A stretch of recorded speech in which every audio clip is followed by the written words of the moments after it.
Welcome to the Hyphen, Indian-American Dialogues. I'm your host, Sital Kalantry.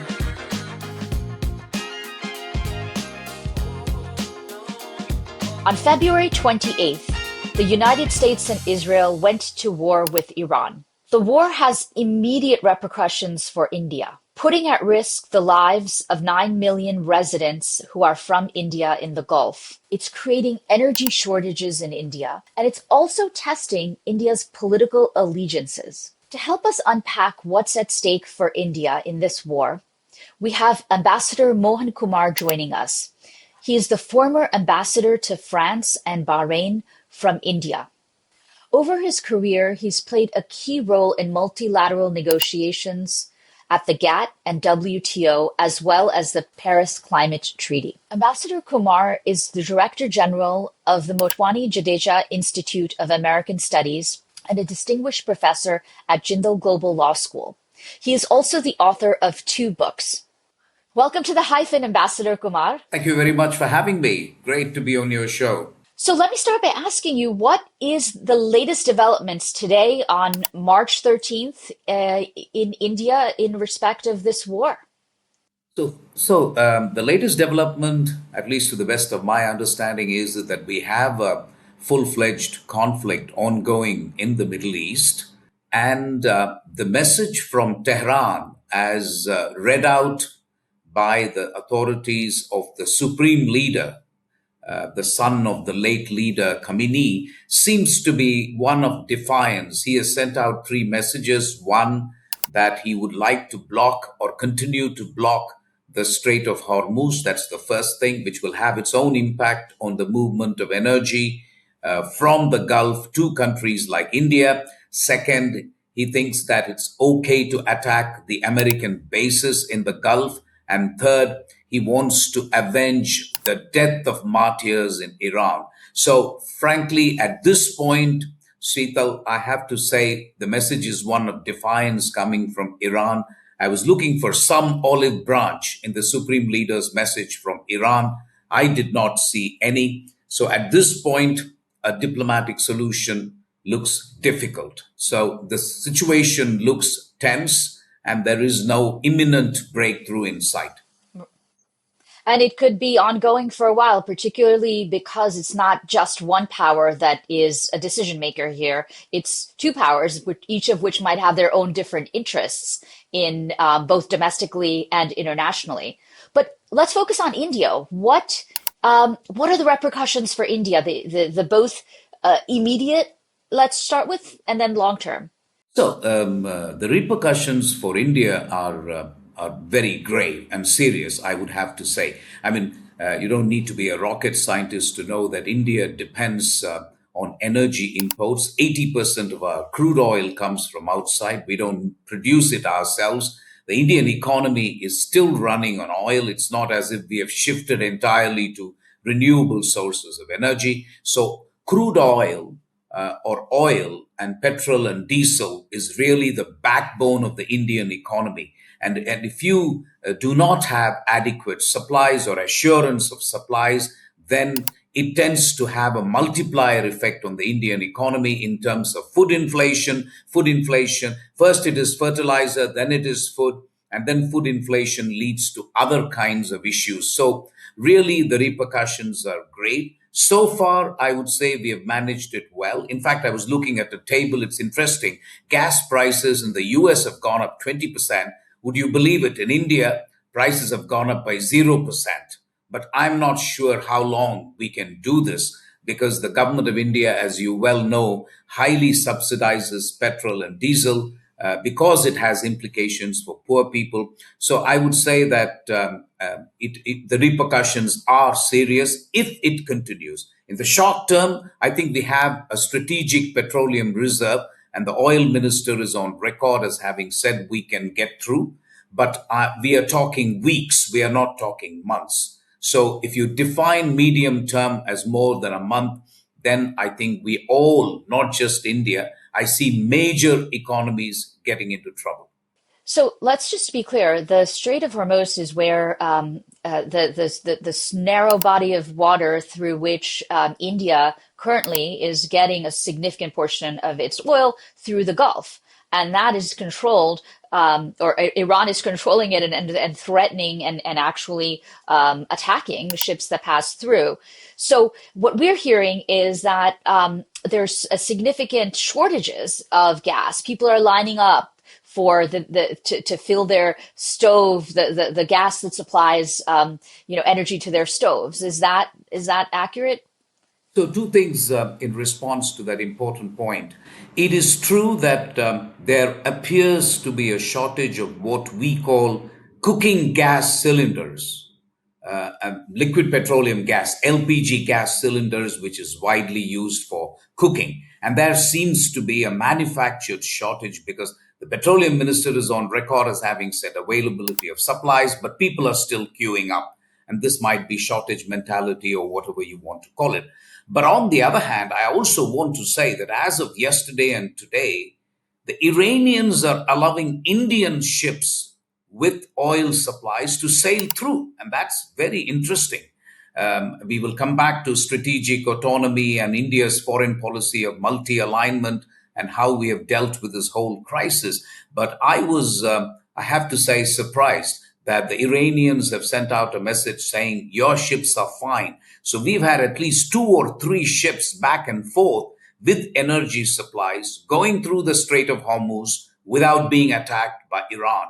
So I would have to say at this point, the Iranians are actually selectively targeting ships in the important choke point, which is called as Strait of Hormuz, which you explained well in your remarks. So people who haven't heard of this strait will now hear of this strait, because I was in Bahrain as ambassador, as you were saying in the introduction, and Strait of Hormuz is right there. It's between Iran and Bahrain. And you have a fifth fleet, the American fifth fleet actually stationed in Bahrain precisely to make sure that the Strait of Hormuz remains available as a global public good. But because the area has been mined by the Iranians, and the Iranians have served notice that we will not hesitate attacking American ships, so far ships have been reluctant. But as I said, what is interesting to note for your viewers is that Indian ships, at least so far, appear to be going unscathed back and forth in the Strait of Hormuz. That is really interesting, and that certainly will provide relief to energy shortages in India to the extent you're seeing them evolve. And I think that another new development that just occurred right today was that the U.S. government has given a waiver to India for 30 days from buying Russian oil, right? The interim trade deal happened. India agreed to stop buying Russian oil so that we can try to sanction Russia for the Ukraine war. But now that's going by the wayside, and perhaps that will alleviate some issues for India. What do you think? I'm inclined to say it is the geopolitics stupid. Bill Clinton's advisor used to say it's the economy is stupid, but it is the geopolitics, right? I mean, look, you're absolutely right. We did make some commitments to the American side in the run up to the conclusion of the deal. And by the way, the deal has not been signed yet. But it is true what you say. We did say that we will at least try and diversify our oil supplies. And we were doing that when this happened. And this event, Professor Kalantry, has to be seen as a force majeure. I don't think you can see it as a normal course of event that has happened. The US-Israeli bombardment of Iran and what has happened after is a force majeure. So the Americans have said you can continue to buy Russian oil at least for 30 days, as you say. But the more important thing for me is the conversation that the Americans are having with Russians. As we speak, I know both sides are talking, and there is a lot of speculation, in at least sitting in Delhi. I hear that the Americans are on the verge of lifting sanctions on Russia, and that they would want Russian oil to actually move quite freely out of Russia. If that were to happen, that would be considered a political earthquake in Europe because of the conflict in Ukraine and how the Europeans see Russia. But it's a fact that the Americans and Russians are talking, and we will see what happens in terms of the outcome. But it seems to me that at least for as long as the conflict lasts, it's hard to see India not buying Russian oil, at least some Russian oil, because of the situation in which we all find ourselves in. Now, getting to the question of, India's political kind of role in the world, right? You mentioned strategic autonomy. We've talked a little bit about how um, attacking Iran has these global repercussions, right? Between Russia, between India, China is apparently also now increasing its activities in the South China Sea. What does this say about how does this what bearing does this have on India's traditional role of strategic autonomy? And one, can you sort of describe that and whether you think that this war calls any of that into question? Interestingly, I my own sense is that India will be more and more convinced that its policy, its foreign policy based on multi-alignment and based on the strategic autonomy, will actually strengthen rather than weaken. Because the one thing that this crisis teaches you is that you cannot rely on one power for your supplies, for your geopolitical needs, and for your strategic requirements. So, if there is one lesson that India will walk away, it is that we should continue on the path of this multi alignment. But in terms of strategic autonomy, I'd like to split it into two things, if you allow me. One is policy space. India, a country which has traditionally been a developing country with enormous economic challenges, will need policy space. When others don't need as much policy space, India will need more policy space. So, traditionally, when India says strategic autonomy, what it means is that India believes in acquiring as much policy space for itself as possible.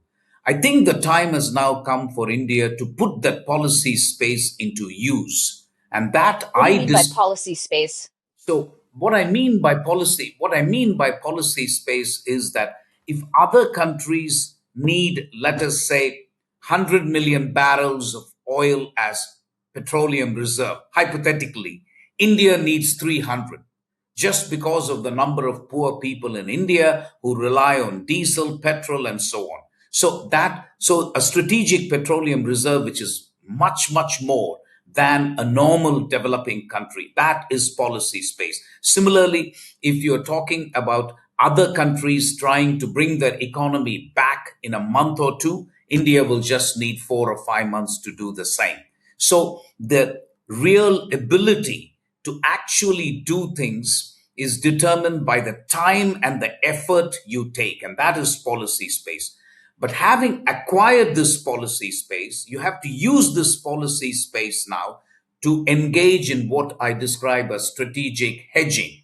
And that is what we are doing. We are hedging our bets now so that we would like oil, obviously, from US, because we have made some commitments that we will buy energy from the US. Qatar will still continue to be a major LNG gas supplier. And of course, we will rely on oil from wherever we can get it, including Russia. And that is, I think, hedging your bets. So it seems to me that rather than India being told, okay, strategic autonomy may or may not work, the last 3 days, I have a strong sense that if there is one thing that India will take away from this crisis, it is that hedging your bets and practicing strategic autonomy is just the best way forward for a country like India, which has enormous economic challenges. Well, I mean, that is It's an interesting point that you're making. I wonder how you think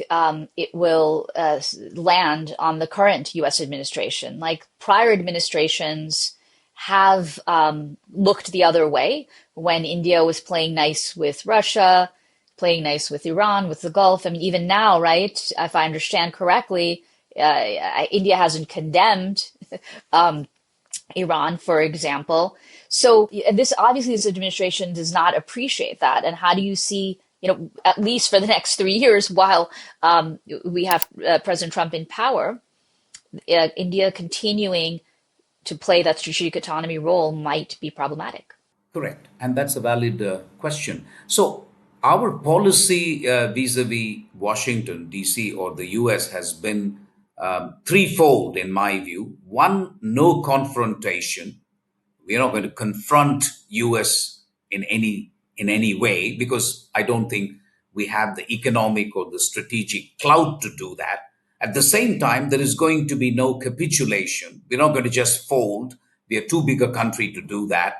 And third, we would like to say yes to conversation. So we are talking to the Americans all the time on these and other issues. So this is the trifecta, if you like, of India's policy vis-a-vis Washington, D.C. You say that we did not condemn the Iranian strikes, but we did not also condole the death of the supreme leader in Iran. A lot of people, the opposition parties in India, including the leader of opposition, Rahul Gandhi, his mother, Sonia Gandhi, have been criticizing the government, saying a head of state, whatever it is, a head of state in your neighborhood has died, and you have not even condoled the death. So the government is under pressure from domestic opposition parties. And of course, as you say, we abstain on many of these things in the UN. We have abstained. My sense is that as long as the US is talking to Russia itself and is talking about economic issues, it's talking about post Ukraine conflict issues of development. Already there are conversations between the American negotiators, Steve Witkoff, Jared Kushner, and Dmitriev, who is Putin's negotiator for Russia. They're already talking about the economic deal that will happen post conflict in Ukraine. As long as that conversation happens, I find it hard to see how anybody can quarrel with India purchasing oil from Russia. On the other hand, it is true in the past that we have brought down our imports of oil from Iran down to zero. We used to import a lot of oil from Iran. I'm now not talking about the Trump administration, but the previous administrations had told us, no, you shouldn't buy oil from Iran. So what I'm trying to portray to you is a complicated negotiation process that the Indians are having with the Americans, where we will say yes to some things, on other things we will resist, and on yet others we will try to find a way out through negotiations. I don't expect that process to be different, frankly, between India and the US. I think my sense is after the initial tariff war, and now, as you know, the punitive tariffs have been lifted on India, I think my sense is the Americans have a much better understanding of the economic and strategic compulsions of India. In terms of economic compulsions, I told you about the number of people who are poor and how we need energy. In India, energy poverty is almost equal, or is almost equivalent to economic poverty. Most people who suffer economic poverty will have no access to energy. That's just the way it is in India.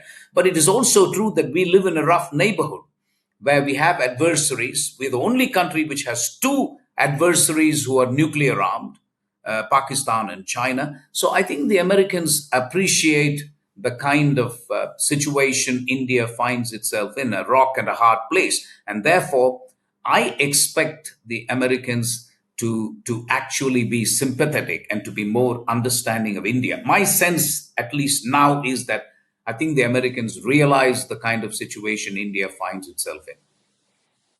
And clearly, that's a new development because it's been months and months and months, sort of the trade deal dragged on and or negotiations dragged on, and then the punitive tariff was put in. And then there seemed to have been a breakthrough a couple of months ago, or maybe a month, 6 8 weeks ago. As soon as not long after Ambassador Gore arrived on the scene, and maybe that was one of the factors that pushed the interim deal along.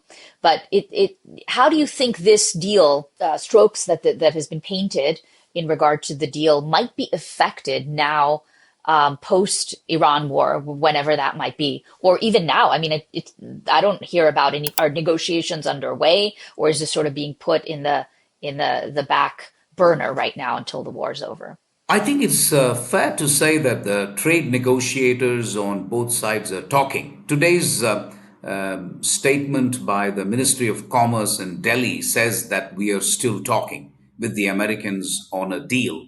But it is also true that the Americans right now are distracted. Obviously, there are more important things, right? Including what is happening in Iran. And then there is this all important visit that President Trump is going to undertake to Beijing. That to me will be vital. 31st March to 2nd of April, he's going to Beijing and he will talking to President Xi Jinping of China. And that visit is being watched very, very closely by diplomats all over the world. And because the kind of background against which that visit is taking place is really interesting. China does not share America's goals when it comes to Iran. China does not share America's goals when it comes to Venezuela. China does not share America's goals when it comes to Gaza or Israel. So you have a, yes, or Cuba, absolutely. So a whole lot of divergences, if you like, strategic divergence. And for the two leaders to meet at that time, it'll be interesting to see whether they decide to paper over all those differences and see whether they can cement a trade deal, or are they just going to meet, eat, and then retreat and nothing much happens. So I think in the midst of all this, I would have to say that while the trade negotiators between India and US may be talking, I do not expect the signing of an imminent agreement. There is no prospect of an agreement being signed, say, next week or two. For that, I think things will have to settle down much more when it comes to Iran and other areas. Now, moving to the human factor, what do you see happening with the 9 million or so Indian nationals that work in the Gulf area? My cousin as well is in Dubai. So, are they coming back? What are they in harm's way? What is India doing to protect them? Excellent question, Professor Kalantri. As you introduced me, I spent 4.5 years in Bahrain as India's ambassador, and that gave me a vantage point about the 9 million Indians. I think the first thing to remember is that these 9 million Indians are, for the most part, Indian citizens. They're not like your Indian origin Americans who are Indian origin but obviously have American passports, at least most of them. So the fundamental difference in the Gulf is that the bulk of these 9 million Indians possess Indian passports. So the government of India has a legal obligation towards them. That's the first point. The second point I would like to make is that a wholesale evacuation of these 9 million people, God forbid, should something happen, is simply inconceivable. You are not evacuating a population, you are evacuating a country. 9 million is actually many countries of the world are 9 million. So a wholesale evacuation is impossible. So, what next? I think the only thing that can be done, we have requested authorities in these countries that listen, it's really up to you, and if we can request you to really make sure that these people don't come in harm's way. So we have left it to the authorities of these six countries. The six countries being Saudi Arabia, Qatar, Bahrain, Kuwait, Oman, and basically the six Gulf cooperation countries, and of course the United Arab Emirates. Right.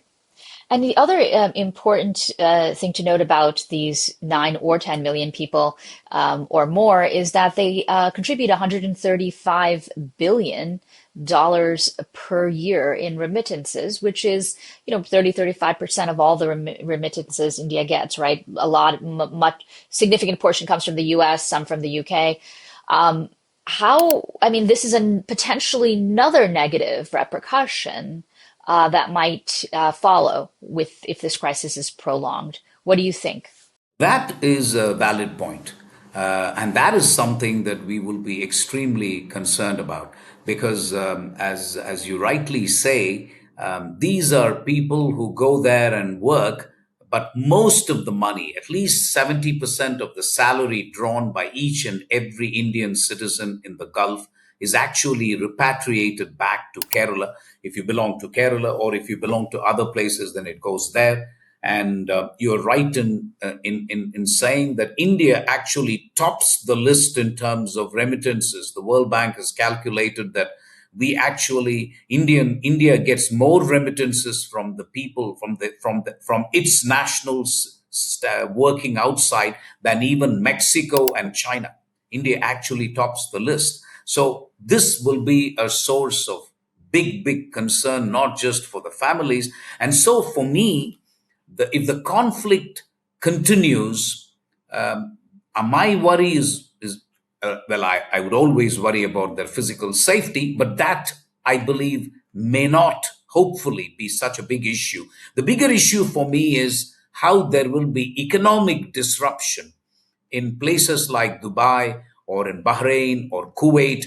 And because of the economic disruption, and whenever economic disruption happens in the Gulf, the first people to get affected are the Indians because they are obviously, in many of the menial tasks are performed by Indians, the drivers, the cooks, and those kind of things. Of course, there are professionals and others as well, but they may be cushioned and they may be able to survive without payment of salaries. But imagine if a company is told, or if a company tells its employees that, listen, there is war, we won't be able to pay you this month's salary or the next month, and we will pay you after. What is a manual laborer going to do? It's going to be extremely difficult. So that, I think, is a valid concern. And a lot of Indians, including our own decision makers, will be praying and hoping that the war doesn't continue indefinitely. So this war has had repercussions on India, but also globally. In particular, though, what do you see the relationship between the U.S. and India evolving as a result of the war? No, look, no matter what the relationship has been over the last, let's say, close to a year. February last year, Prime Minister Modi came to DC. He met President Trump, and everything seemed hunky dory, right? By July last year, things had gotten out of control, and President Trump and the Trump administration slapped punitive tariffs on India in addition to the 25% tariffs. I think the two things which set the relationship back, one was the tariffs, and the other was the claim by the Trump administration that they had managed to resolve the conflict between India and Pakistan and seemingly supportive of Pakistan. So that, I think, caused quite a bit of angst in Delhi, and the relationship really had a setback.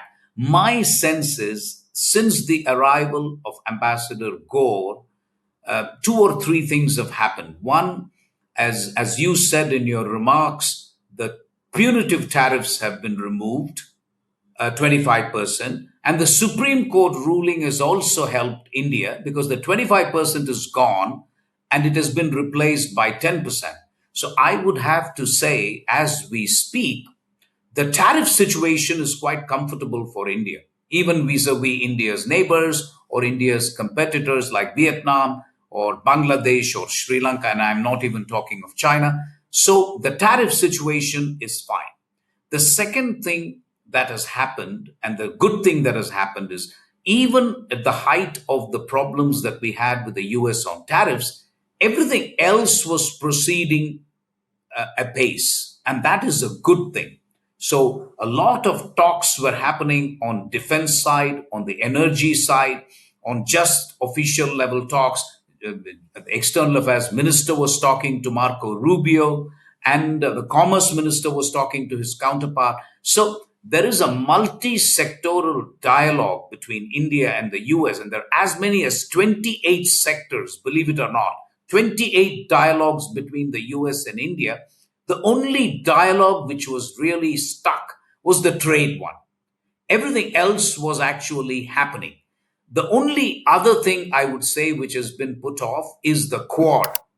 And I'm just a little concerned that the quadrilateral grouping, which includes the US, Japan, India, Australia, which has got to do with the Indo Pacific region, that has not met. The summit was supposed to be in Delhi, and you had to have Trump come to Delhi. That has not happened, and I don't know when that is going to happen.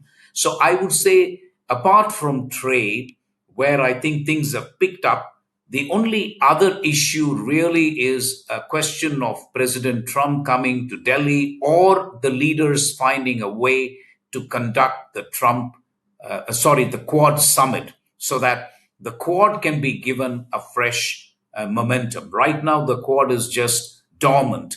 And I would say that that is an important forum for India. And we need to make sure that some impetus is given to that forum. But other than that, I'm happy to report that the sectoral dialogues between the US and India have continued at all levels. And I don't see any backsliding on those. And that's the good news, really. Right. So it sounds like you're saying, look, you have the big obstacle in the road with the trade negotiations and the politics between the negotiations between India and Pakistan. But now it seems to be the war. This particular war doesn't have it isn't creating new obstacles in your view. You think that that relationship is continuing. What is your concern about the Quad? Why do you feel the Quad is important?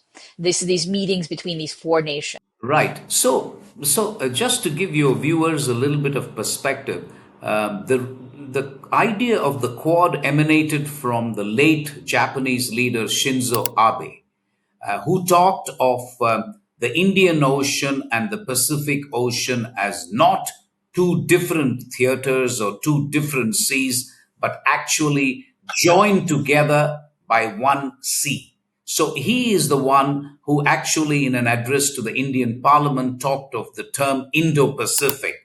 Since then, the Americans bought into it, and we no longer, at least the Americans and Indians now no longer use the term Asia Pacific, we use the term Indo Pacific. If you talk of the Indo Pacific theater, while the Americans and the Japanese and the Australians are heavily invested in the Pacific theater, the Indian Ocean is of enormous importance to India. We, after all, it carries India, but more than that, it is really, so to speak, our backyard. So Indian Ocean is extremely important for India. And without the Quad, it would be very difficult for India to monitor what is going on in the Indian Ocean. It is for that reason that we have actually gone outside the Quad and we have tried to have a partnership with France, for example, Germany, Europe. They also have their own policy on Indo-Pacific. So the Quad is important mainly because India wants to make sure that the Indian Ocean remains free for movement of global public goods, and a lot of energy comes through the Indian Ocean. Of course, the Strait of Hormuz is the focus of all attention now, but actually the Indian Ocean should be too, because the Indian Ocean also has very vital sea lanes of communication which carry energy and commerce. And two-thirds of all energy, two-thirds of India's commerce and China's as well, actually goes through the Indian Ocean. So I cannot overemphasize the importance of the Indian Ocean for India. So that is the reason why Quad assumes tremendous importance. Right. And it seems like the US right now that's not of great value to them. They have not resurrected it. And yes, and I hope they do. And India brings that. I'm sure they're bringing that to the conversation each time they meet. So let me ask you this final question. Now I know that you don't have a crystal ball and you can't figure this out, but you have been a diplomat for over 30 years and one in the Middle East as well. So you're very attuned to the politics of Iran and the politics of that region. What do you see as the future? So, two or three scenarios, and I have to frankly tell you that it's very hard. I've talked to as many people as possible, and nobody is able to get a fix on how this issue will play itself out. So, one particular scenario that is being talked about is that within the next 1 week or 10 days, President Trump and the Trump administration declares victory, and they will have two particular achievements to call it a victory. To be fair, one, they could conceivably argue that all ballistic missile ability of Iran has been destroyed. I don't think people will believe it if they said we have completely destroyed Iran's ability to make a nuclear bomb, because for that you would have to go into Iran and remove all the uranium, the enriched uranium. That is not an easy task. But you can conceivably claim that Iran's ability to produce missiles and defense equipment has been destroyed. The second thing that you can claim, the Americans can claim credibly, is that Iran's ability to use proxies like Hamas and Hezbollah and Houthis, that Iran has been defanged and defenestrated. You can make that claim conceivably, and then declare victory and say that, listen, we will now end this war, and so on. The only problem I see with that scenario is that Iran might say, you think you're ending the war, but we would like to carry on. And then you have a problem, especially in the Strait of Hormuz, because the key to ending this conflict now is how can you get the Strait of Hormuz to go back to status quo ante, and ships can start sailing. It is only then that people will say normalcy has been restored. The other problem I see, Professor Kalantri, is that the goals of Israel and US at some point may start to diverge. So far, the US and yeah, so far the US and Israel appear to be in lockstep. But there will come a time, and Israel will not mind going on and on, but the US will have concerns. And the concerns will be, I think you hinted it in your remarks, one will be the inflation. After all, the gas prices have already gone up in the US. And I don't know, you are a better judge, you and your colleagues, as to how much punishment or how much sacrifice the Americans are capable of for the sake of defanging Iran. I'm not sure about that.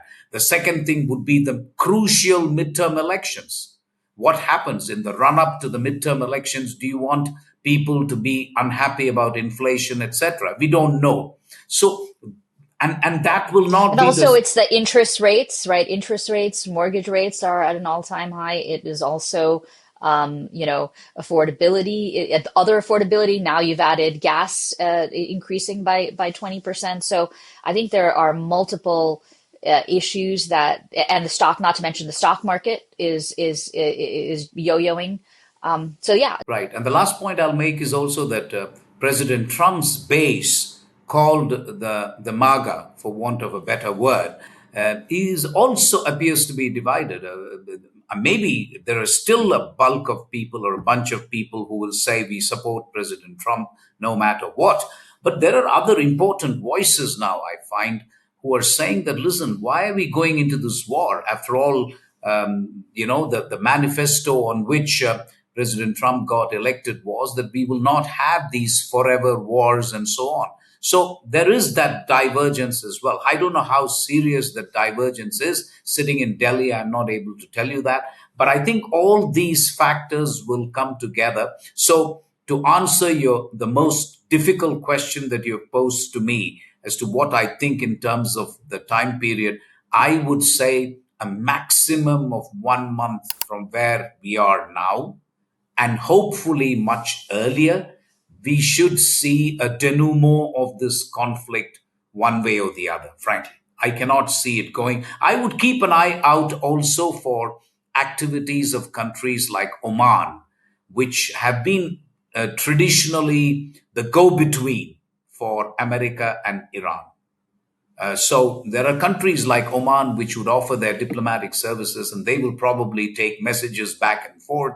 The last thing I will say also is one has to also keep in mind whether the Iranian people also accept this kind of sacrifice and punishment. It's not easy for them. They were out in the streets 2, 3 months ago against their own government, but now they are afraid, frankly, because they can't even go to the streets and protest because the bombs are falling all over the place. So we will also have to keep in mind the ability of the Iranian population to accept punishment. So I think you have a number of imponderable factors, but give or take 1 week, I would say max a month. Otherwise, the global economy will be in serious trouble.